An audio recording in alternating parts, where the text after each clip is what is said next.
Et on soulignait que les motivations financières, c'était les dernières qui entraient en considération. On a des motivations qui, au départ, sont humanistes, mais qui se heurtent à de nombreux obstacles. Mais je vous rassure, il y a des perspectives d'avenir. On va parler, justement, de quelques-uns des obstacles que l'on pourrait lever. Tout à l'heure, Mme Senson nous a exposé que plus de la moitié des médecins généralistes exerçant sur le département ont plus de 55 ans. Ils ne sont pas très loin de la retraite. Et ces gens-là ne vont pas quitter leur structure où ils exerçaient seuls pour rejoindre une maison de santé pluridisciplinaire ou une autre structure. Donc, il va falloir les aider à continuer à travailler le plus longtemps possible, car c'est quand même la majorité des médecins actuellement en exercice et c'est la ressource disponible. On parlera après des mesures incitatives pour faire venir les nouveaux médecins, maisons de santé pluridisciplinaires, équipes de soins primaires, mais tout ça c'est bien, mais c'est sur le futur. Là, il faut travailler au présent. Et le présent, ce sont des médecins qui, pour beaucoup, exercent seuls et qui ont besoin d'améliorer leurs conditions de travail pour pouvoir continuer à travailler le plus possible. Alors, quels sont les axes d'amélioration des conditions de travail? La première, c'est la diminution du temps administratif. Une étude récente montre qu'un médecin, dans son cabinet, passe environ 45% de son temps devant son écran, à pianoter sur l'ordinateur. Plus de 30% du temps de consultation est un temps administratif. Alors certes, il faut le faire, mais bon, est-ce que c'est vraiment important? Est-ce qu'on ne peut pas faire autrement quand ce qu'il manque le plus actuellement, c'est le temps médical? Est-ce que l'objectif numéro 1 ne doit pas être de préserver au maximum le temps médical en se débarrassant de toutes les tâches annexes, en commençant par les tâches administratives? On a parlé tout à l'heure des assistants médicaux. Excellente initiative, prise en charge, financée, etc. Bon, sur une ville comme Bourges, qui n'est pas encore en secteur prioritaire, un médecin généraliste peut avoir, peut-être que ça va changer, un mi-temps d'assistant médical, soit à peu près 600 heures sur une année. Et là-dessus, il y a 480 heures de formation, 130 s'il s'agit d'une infirmière. Mais sinon, 480. Faites le calcul vous-même, il ne reste plus beaucoup de temps pour travailler, effectivement. Donc ça, est-ce qu'on ne peut pas faire autrement? J'ai rencontré la semaine dernière des collègues en Guyane. À la Guyane, il n'y a pas de centre de formation, donc la formation elle se fait en distanciel. Est-ce qu'on ne peut pas trouver un mix, une amélioration, de telle façon que ces personnes qui vont être embauchées par les médecins puissent être à disposition des médecins pour le gain de temps médical? Car encore une fois, c'est ça le plus important. Ensuite, il y a aussi le temps de déplacement. Alors je sais, vous allez me dire, beaucoup de personnes ont des difficultés à se déplacer, les médecins veulent plus se déplacer, mais une visite à domicile, c'est 1 heure minimum. Et dans quelles conditions? On n'a pas d'ordinateur, on n'a pas le meilleur matériel, on fait de la médecine de brousse lorsqu'on est à domicile. C'est une médecine de qualité dégradée. On ne crée que des soins d'urgence correctement. Mais sinon, pour le reste, ce n'est pas la peine. Est-ce qu'il ne vaut pas mieux réfléchir à des moyens qui permettraient aux personnes qui ont des difficultés à se déplacer, autre que pour raison médicale, à pouvoir aller se rendre dans un centre de soins avec des moyens de transport mutualisés qui ne soient pas à la charge de la caisse d'assurance maladie, car on n'est pas sur un problème de maladie, on est sur un problème, je dirais, médico-social, d'accessibilité, de déplacement, voilà. Mais ce n'est pas un problème de maladie. Donc, Est-ce qu'il peut y avoir une réflexion commune au niveau départemental ou régional pour organiser des déplacements, peut-être en voyant avec des transporteurs professionnels comment ils pourraient nous mettre ça en place. Il y a toute une marge de progression sur ce domaine, de telle sorte que le médecin, lui, il n'est plus à se déplacer et que, en cas de nécessité, on puisse y envoyer, par exemple, une infirmière de pratique avancée ou même une infirmière avec un moyen de télémédecine adapté. Mais ce moyen de télémédecine adapté, il n'existe pas encore. Il faut l'affiner, il faut le perfectionner. Donc ça, c'est compliqué aussi. Mais ce sont des perspectives d'avenir. Donc vous voyez, on supprime le temps administratif, du moins on diminue au maximum. On gagne du temps médical. On supprime les déplacements, on gagne du temps médical.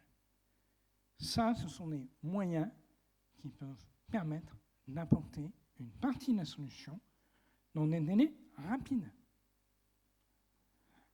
Après, il faut savoir aussi que beaucoup de médecins sont un petit peu découragés par la faible reconnaissance du travail qui est effectué. On a à traiter des situations de plus en plus complexes, avec un niveau de consultation qui n'a pas évolué depuis maintenant de nombreuses années et qui, compte tenu de l'inflation, est au même niveau que celui qu'il était au moment du passage à l'euro, il y a 20 ans.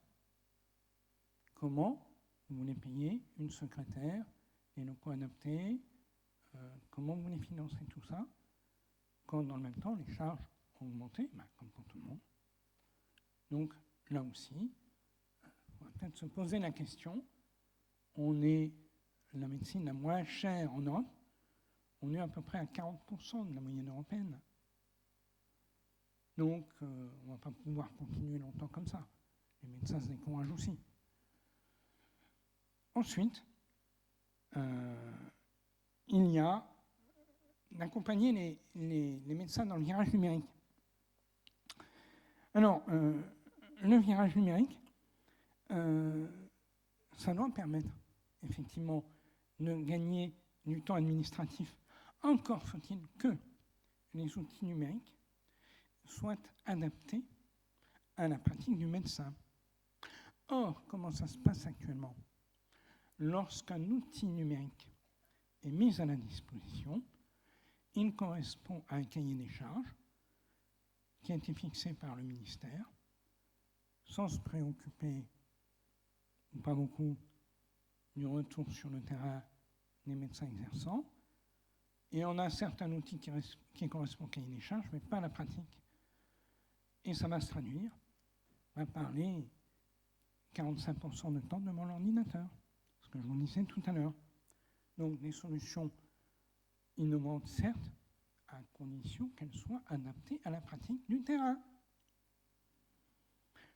Je vous parlais tout à l'heure des possibilités de la télémédecine. Beaucoup ont utilisé les services de télémédecine pendant la période Covid. Nous, médecins, on en a fait beaucoup. On en fait actuellement 100 fois moins que la période avril-mai au moment du Covid il y a 2 ans. Pourquoi ? Parce que ce que voit l'usager, c'est le temps de téléconsultation. Mais, avant une téléconsultation, il y a toute la partie administrative. Inscrire les gens sur la plateforme, qu'eux-mêmes fassent les démarches, de voir si tout ça, ça fonctionne. Après le premier coup de fil, on passe un deuxième coup de fil. Tout s'est bien passé, oui. On fixe un rendez-vous de téléconsultation. On fait la téléconsultation.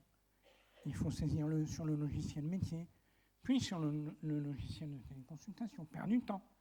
Et une fois que la téléconsultation est terminée, on clôture et le médecin, il est encore derrière le tiers de temps pour essayer de saisir les cotations pour pouvoir se faire rémunérer. Résultat, sur 10 minutes de téléconsultation, il y a 30 minutes de travail. Non, 20 qui sont en pure perte. Voilà pourquoi la téléconsultation ne marche pas. On va essayer de créer et d'améliorer l'outil. Mais le problème, c'est qu'il y a plein d'outils qui sont déjà en place et que les industriels, ils n'ont pas trop envie de bouger pour investir dans la recherche et le développement pour créer quelque chose qui soit adapté à la pratique des professionnels de santé. Voilà. Et puis, donc permettre le cumul emploi-retraite dans des conditions acceptables. Alors, je vous disais, 12 500 médecins qui sont en cumul emploi-retraite, la plus forte proportion dans toutes les catégories socio-professionnelles. Sans eux, le CAS aurait du mal à fonctionner. La permanence de soins, ça ne fonctionnerait pas. Le centre de vaccination, on n'aurait jamais pu le faire. C'est eux qui ont fait tourner la boutique. Parce que nous, il fallait qu'on assure les consultations quotidiennes. On n'aurait jamais pu sans eux. Alors, le problème, c'est que les médecins retraités, s'ils sont en retraite, parce qu'ils n'ont pas non plus envie de travailler comme avant. Si on leur dit, oui, vous pouvez continuer de travailler, mais vous allez payer plein pot de charges sociales. Ils vont faire le calcul et puis ils vont dire, je reste chez moi. Si on n'organise pas le cumul emploi-retraite de façon à ce que les professionnels de santé retraités puissent y trouver leur compte et avec un cadre administratif léger, parce que s'il faut aller embaucher un expert comptable pour faire la paperasse, ça ne va pas aller non plus. Si on trouve les conditions optimales pour que les médecins puissent continuer à travailler en cumul emploi-retraite, ces médecins-là vont pouvoir être une ressource supplémentaire pour couvrir la période de crise qui va durer 10 ans. Dites-vous bien, dans 10 ans, on sera seulement revenu à la situation d'aujourd'hui.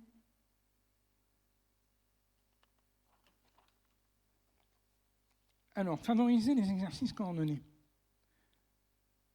La CPTS, c'en est un travail en pluriprofessionnel. C'est fini maintenant l'image du médecin qui est tout seul dans son coin.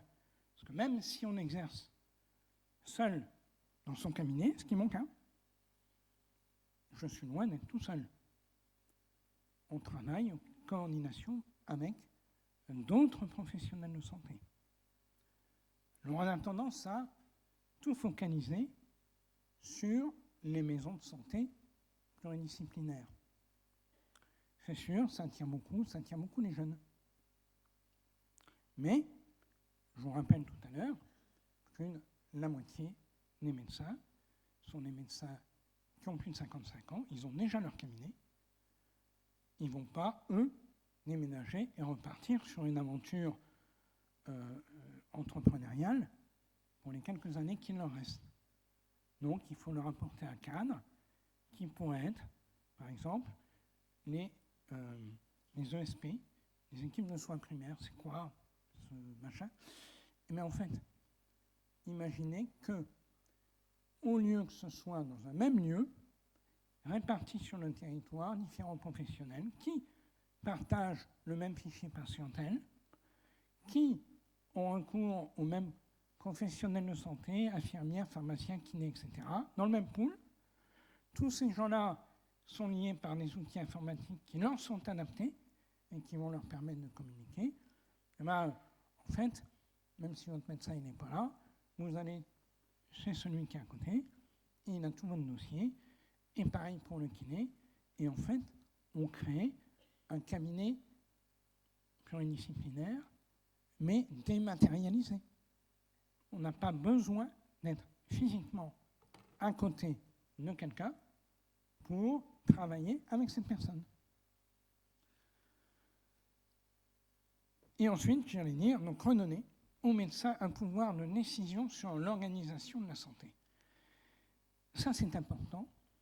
Et on l'a vu, l'exemple tout à l'heure du centre de vaccination en État, on a fait confiance aux médecins de terrain pour mettre en place une structure. Les médecins on leur a fait confiance, on leur en a donné le moyen aussi. On a dit, ben voilà, il nous faut telle chose, telle chose, telle chose. Là-dessus, on a été très, très aidés. Je dois remercier aussi M. Moulin de l'ARS, parce que quand même, on a cet avantage, et ça, je crois que c'est un point positif qu'il faut essayer de retenir. On est dans un département et une région qui sont très difficiles, sinistrées. Mais on est tous dans le même bateau, j'ai envie de dire, on est tous coulés. On est tous en train de ramer. Et finalement, ça crée une synergie et ça anime une volonté commune de trouver des solutions. Et pas d'être dans la polémique stérile. On avance, on voit les problèmes, on réfléchit, on voit des réponses possibles, on expérimente, on évalue, on y va ou on n'y va pas. Voilà, ça, on avance tous les jours. Et ça, je crois que c'est quand même quelque chose qu'il faut souligner parce que je crois que c'est un atout qui n'est pas suffisamment mis en avant.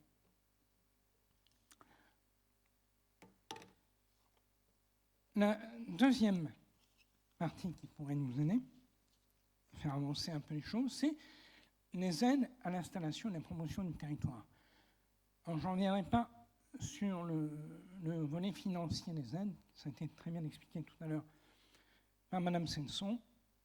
Juste rappeler effectivement que certaines aides n'ont pas montré leur efficacité. Pourquoi ? Parce que ce ne sont pas des facteurs déterminants pour inciter un professionnel de santé à s'installer. En plus, certaines aides excluent des territoires qui sont quand même défavorisés. Donc là, il y a une espèce de politique des aides qui n'est pas toujours cohérente. Mais qu'est-ce qui marche ? On a parlé, et on disait tout à l'heure, que c'est le projet personnel qui est le plus déterminant. Le projet personnel, il se fait sur quoi ? D'abord, les qualités d'information. Il faut qu'il y ait de la formation de qualité sur le terrain. Il y a des terrains de stage, ils n'étaient pas pourvus. Il est probable que la création de l'université à Orléans va permettre de réorienter les choses. Ensuite, il faut améliorer les conditions d'accueil. Un stagiaire, moi j'ai fait mes études, on était nommé le vendredi soir, le lundi matin, il fallait être sur le terrain. On arrivait avec notre valise, on ne savait même pas où on allait dormir. C'était comme ça. Là, ce que nous avons mis en place sur un projet de la CPTS, et qui marche, parce que nous avons obtenu l'accord de la région et la participation d'un certain nombre d'organismes, communautés de communes, départements, hôpitaux. Nous allons créer à Bourges une maison d'accueil pour les professionnels de santé, une résidence concentrée, avec 28 places. C'est quoi une maison d'accueil pour santé ? C'est une espèce de campus où il n'y aura que des professionnels de santé en stage. Ils seront regroupés sur le même site. Ils auront des loyers adaptés à leurs moyens, voire zéro. Et ils pourront côtoyer d'autres professionnels de santé du terrain dans d'autres domaines pour apprendre le travail collaboratif et avec une animation qui sera portée par la CPTS, apprendre à mieux collaborer et à mieux travailler ensemble. Améliorer les conditions de stage et les conditions de formation. 28 places, c'est en gros une centaine de stagiaires par an. Sur ces 100, peut-être 10% vont rester. Ça fait 10 par an. Ça fait beaucoup. En 10 ans, 100 personnes. Toutes professions de santé confondues.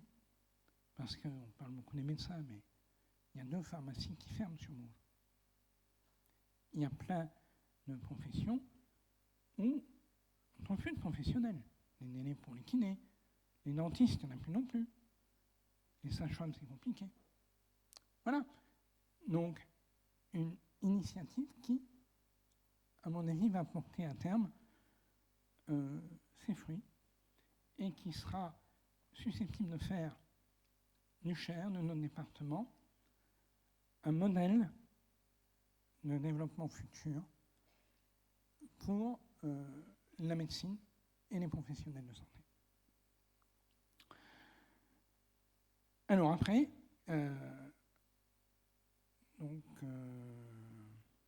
quand je parlais d'amélioration des conditions d'accueil, limite des maisons de santé pluridisciplinaires, je l'ai déjà évoqué, je vous ai parlé des équipes de soins primaires, qui me semble une dynamique qui serait plus apportée, mais actuellement il n'y a pas un cadre d'aide financière, ni les outils parfaitement adaptés, parce qu'il ne faut pas dire qu'il n'y a que les aides financières, ça ne fait pas tout. On a besoin, par exemple, d'un logiciel adapté qui permette le partage des données. Bon, sauf que les éditeurs de logiciels, quand ils ont un médecin, quand ils mettent le grappin dessus, ils n'ont pas envie de le lâcher, parce que ça leur rapporte beaucoup d'argent tous les ans. Et mettre en commun les dossiers, c'est aussi prendre le risque de voir les médecins aller chez le concurrent. Donc, ils ne se hâtent pas pour développer des solutions qui soient interfacées. Nous mettons des bâtons dans les roues, pour parler vulgairement. Donc ça, c'est le vrai problème. Et puis enfin, je voulais parler aussi des effets négatifs des mesures coercitives. Alors je sais qu'il y en a beaucoup parmi vous qui accueillent plutôt de mon œil la 4e année obligatoire dans les territoires pour les stagiaires en médecine générale. Ce qui est un équivalent de service civique obligatoire. D'abord, je ne vois pas pourquoi on réserverait ça qu'aux médecins. Pourquoi seulement les médecins auraient l'obligation de rendre service à la nation sur une période donnée de leur vie, avec une rémunération contrainte inférieure au SMIC, quand même. Moi, je serais d'accord pour que toute la population, sans distinction, hommes, femmes, tout le monde, donne 1 an de sa vie, alors soit sur une période donnée, soit 30 jours tous les ans, au service de la nation. Pourquoi pas? Mais ne le faire que pour les médecins, obligation territoriale, ça porte un nom, ça, dans l'histoire. Ça s'appelle le servage. Eh oui, on l'a oublié. Le dernier pays à l'avoir supprimé, c'est la Russie tsariste au XIXe siècle. On est en train de le réintroduire. Ou alors on le fait pour tout le monde. Et là, on est dans un autre cadre.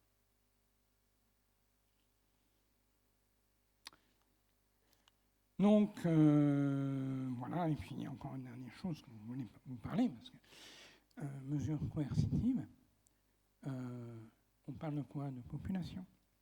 Ok. Savez-vous quel est le plus grand désert médical en France? Quelle est la région la plus déserte? C'est pas moi qui le dis, c'est l'adresse dont on a parlé tout à l'heure. En termes de délai d'accès, en termes de quota médecins traitants de population, le plus grand désert médical de France, c'est l'Île-de-France. 10 millions de personnes. Nous, 330 000. J'ai regardé, ça correspond à la population de Saint-Denis, Boulogne-Billancourt, et puis à peu près tout, quoi. Donc pas grand-chose, de la région parisienne. Bon. Vous croyez, franchement, si les politiques, on leur dit, ben voilà, vous allez devoir mettre des mesures coercitives en place, ils vont se baser sur quoi? Sur les statistiques officielles. Auquel cas, ben, les professionnels de santé vont tous partir en région parisienne parce que c'est là où il y en a le plus besoin. Et ici, vous n'en verrez même pas la poussière au loin. Donc, les mesures coercitives vont être contre-productives. Gardez ça en tête, parce que je crois que c'est une notion qu'on n'a pas souvent. Enfin, il y a des problèmes plus généraux, parce que la médecine, la santé, c'est qu'un des aspects de la vie en société. On a une perte d'attractivité de la profession médicale. Le déclassement. Avant, le médecin, il était respecté. Maintenant, c'est devenu un prestataire de service. On en change comme on change de chemise. La rémunération, je ne reviendrai pas dessus. Mais le dénigrement systématique dont font l'objet les médecins depuis plus de 40 ans. Tout à l'heure, Mme Amois s'en parlait. On a été montré du doigt. Oui, vous, médecins irresponsables, c'est vous qui creusez le déficit de la Sécu. Vous dilapidez l'argent public. Vous prescrivez à travers des arrêts de travail. Vous êtes trop nombreux. OK. On a supprimé les médecins, on a oublié de supprimer les maladies et les malades. C'est dommage.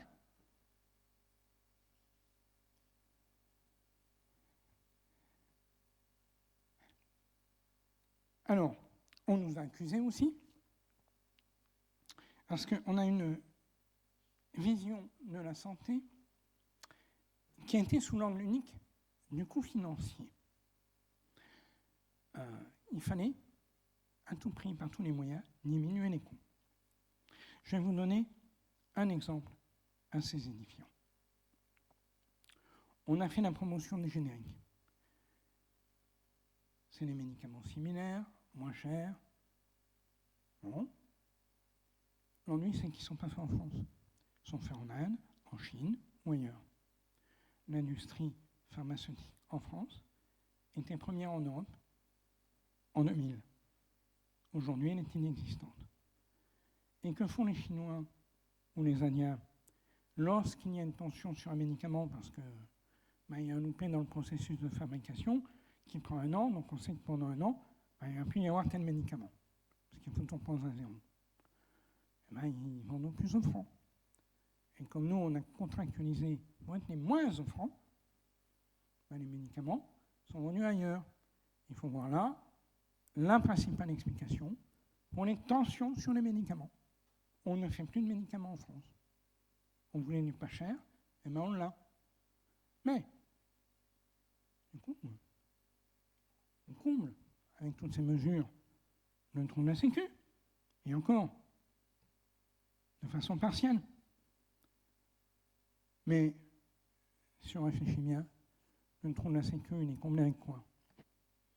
Il est comblé avec la terre que l'on a extraite pour creuser les tombes des malades qu'on va y mettre.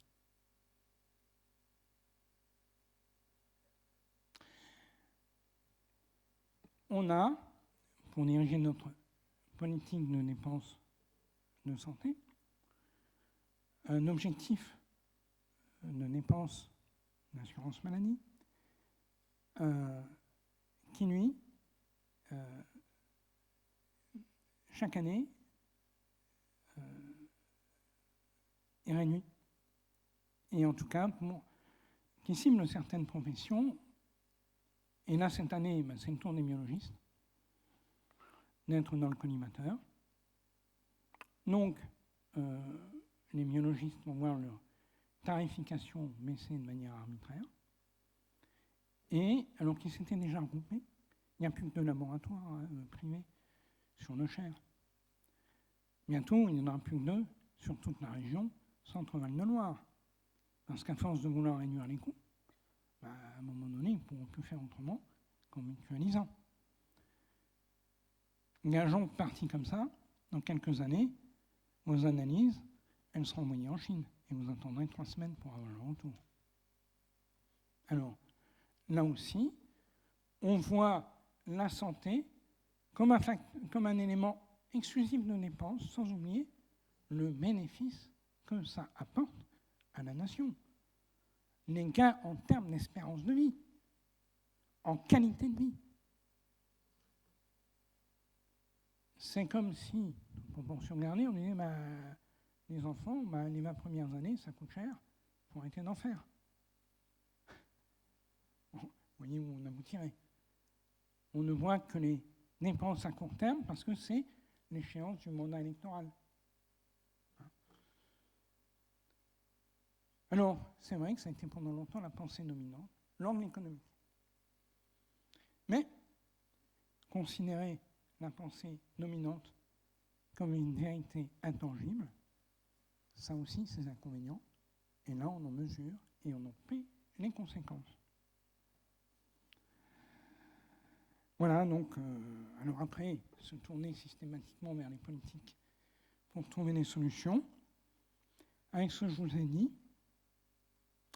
c'est à se demander si ce n'est pas un petit peu de proportion gardée, mais pour se resituer dans une actualité de cette année bien parlante à tout le monde, c'est un peu comme si on demandait à un incendiaire de nous aider à éteindre l'incendie qu'il a allumé.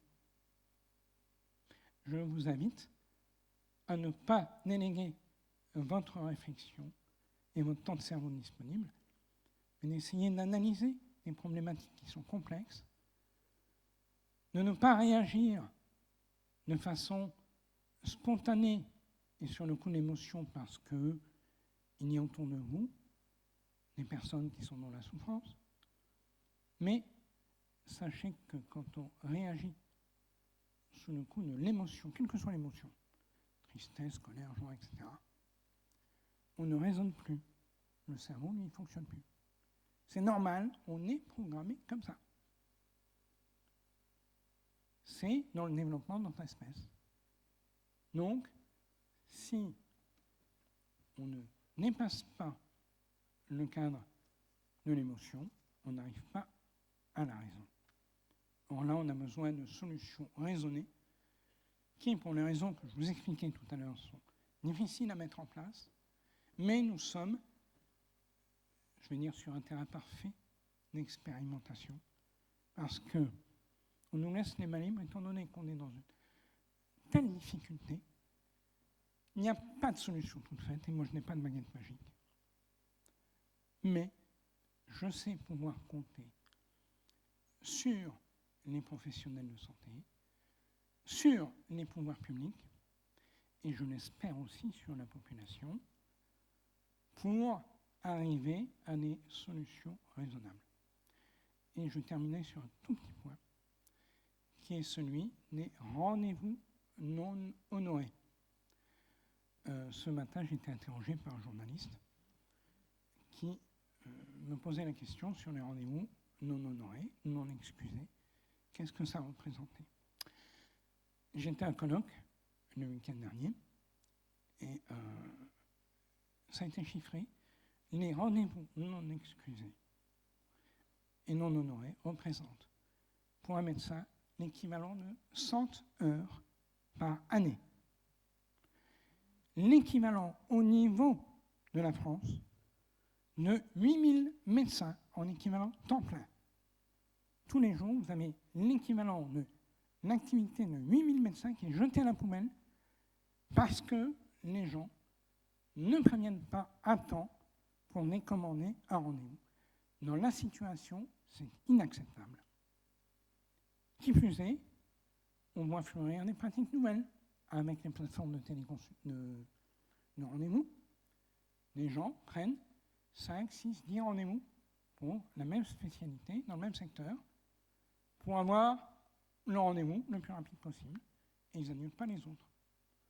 On a vraiment une dérive qui va devenir insupportable. Pour l'instant, on en appelle au civisme. Mais si le civisme ne marche pas, à un moment donné, il faudra bien, là aussi, en arriver à des mesures coercitives. Donc voilà les différents messages que je voulais porter aujourd'hui. Je suis désolé si j'ai un peu dépassé mon temps de parole. Je m'en excuse auprès de mon prochain interlocuteur. Donc, Monsieur Bertrand.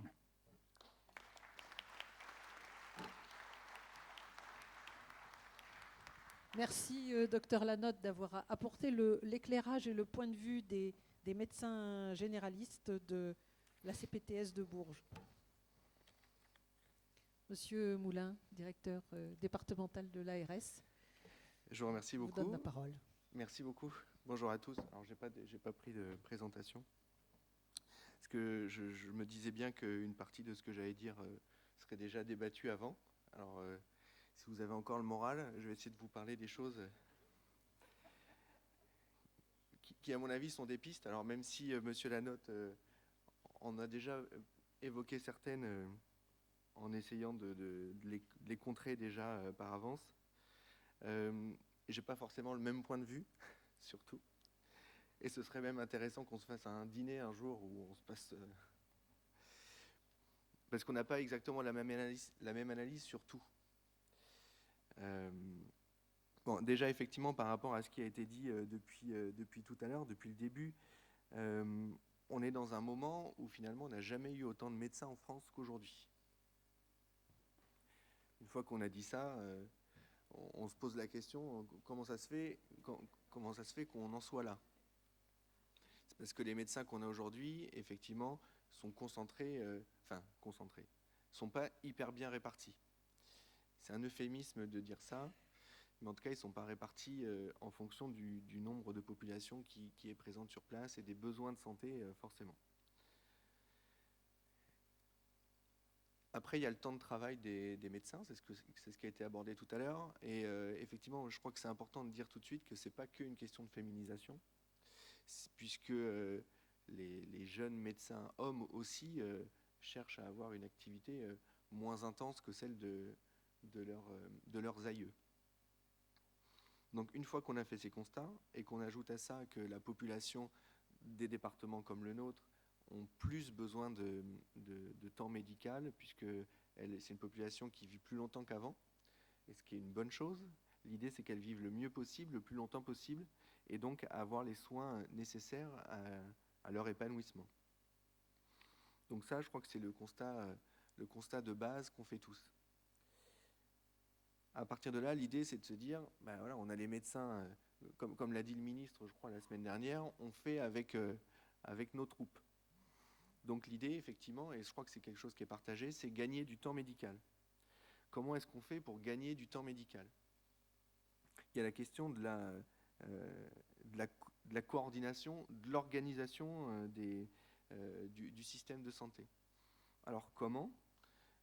Alors les MSP existent, les maisons de santé pluriprofessionnelles. C'est effectivement quelque chose de très attractif pour les plus jeunes, puisque finalement, on apprend maintenant à la fac à travailler en collaboration, de travailler dans des exercices regroupés, dans des maisons de santé pluriprofessionnelles, avec d'autres professionnels paramédicaux et médicaux, avec des spécialistes ou des généralistes. Ça, je ne vais pas m'étendre sur la question, mais parce que je crois qu'on l'a assez abordé. Donc les MSP sont une façon de travailler effectivement qui plaît beaucoup aux plus jeunes. Pour ceux qui sont installés, comme vous l'avez dit, docteur Lanotte, c'est essayer de faire évoluer leur pratique. Puisqu'on a quand même une opportunité là de le faire, puisqu'on en a tous besoin, les professionnels en premier lieu. Donc effectivement, les équipes de santé pluriprofessionnelles, les ESP, sont un bon moyen de mettre en place une pratique qui peut déjà exister, puisque la plupart des médecins libéraux, même s'ils travaillent seuls, ont l'habitude de travailler avec un cabinet infirmier,